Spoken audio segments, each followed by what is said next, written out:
Welcome to bird media. నేను వైష్ణవి.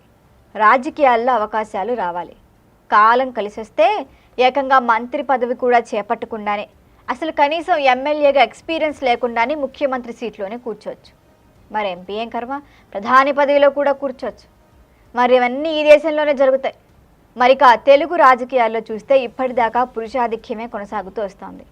మహిళా రాజకీయ నాయకురాలు ఉన్నారు, కానీ వారు ఎప్పుడు ద్వితీయ స్థానాలకే పరిమితమవుతున్నారు.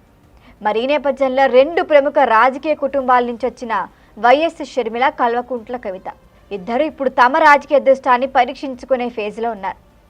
మరి ఈ ఇద్దరు కూడా సొంత ఇంటి పార్టీలను వ్యతిరేకిస్తూ వాళ్ళ సొంత రాజకీయంగానే రాజకీయాలు చేస్తున్నారు. ఇందులో షర్మిల అయితే కనుక చూస్తే తెలంగాణలో వైఎస్ఆర్టీపీని స్థాపించి కొన్నాళ్ళు ఆమె అక్కడ రాజకీయం చేశారు. చివరికి ఆ పార్టీని నడపడం కుదరక కాంగ్రెస్లో విలీనం చేసేసి 2024 ఎన్నికల ముందు ఏపీకి కాంగ్రెస్ ప్రెసిడెంట్ అయ్యారు. మరి ఆమె అయితే తాను గెలవకపోయినా వైసీపీని ఖచ్చితంగా ఓడించారని మాత్రం చెప్పొచ్చు. ఇది ఓట్లలో ఖచ్చితంగా కనిపిస్తుంది. మరి దాంతోపాటు వైసీపీకి రాయలసీమలో పెద్ద దెబ్బ తగిలి ఏకంగా విపక్ష స్థానానికి సైతం కూడా సరిపడా సీట్లు దక్కకుండా వైసీపీ 11 సీట్లకే పరిమితమై చతికిలబడింది. మరి ఇక ఏపీ కాంగ్రెస్కి ఆమె ప్రెసిడెంట్గా తనదైన శైలిలోనే పనిచేస్తూ వస్తున్నారు. మరి వైఎస్ఆర్ కాంగ్రెస్ ఓటు బ్యాంక్ అంతా కాంగ్రెస్దే కావటం, దాని అధినేత జగన్ కావడంతో వైఎస్ వారసురాలిగా షర్మిలను పీసీసీ పీఠం మీద ఉంచితే గనక ఎంతో కొంత కాంగ్రెస్కి ఖచ్చితంగా ప్లస్ అవుతుంది. కాంగ్రెస్కి ఓటు బ్యాంక్ దక్కుతుందన్న ఆలోచనలో కాంగ్రెస్ పెద్దలు ఇప్పుడు జాతీయ స్థాయిలో ఆలోచిస్తున్నారని అంటున్నారు. ఇక ఈ క్రమంలో ఏపీలో అదనంగా మరొక 50% సీట్లు పెరుగుతాయని కూడా అంచనా.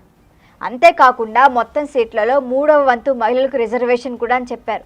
అంటే ఏపీలో 263 సీట్లు కనుక పెరిగితే అందులో 88 సీట్ల దాకా విమెన్ రిజర్వేషన్ కిందకు వచ్చేస్తుంది. మరి ఈ సీట్లలో పోటీ చేయడానికి మహిళా నాయకురాలు రెడీగా ఉండాల్సిందే.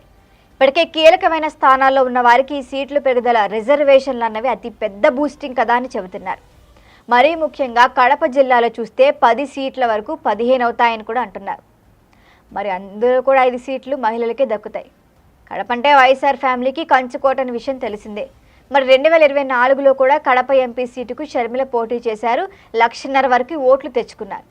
ఇప్పుడు పెద్ద నియోజకవర్గాలు చిన్నవిగా మారితే గనక మహిళా రిజర్వేషన్లు అయితే షర్మిలకి కుటుంబ నేపథ్యం ఉంది. రాజకీయంగా కూడా ఆమెకి పరిస్థితులు అనుకూలించే అవకాశాలు ఉన్నాయని చెప్పొచ్చు. ఆమె మీద బలమైన ప్రత్యర్థులను వెతకాల్సి ఉంటుంది.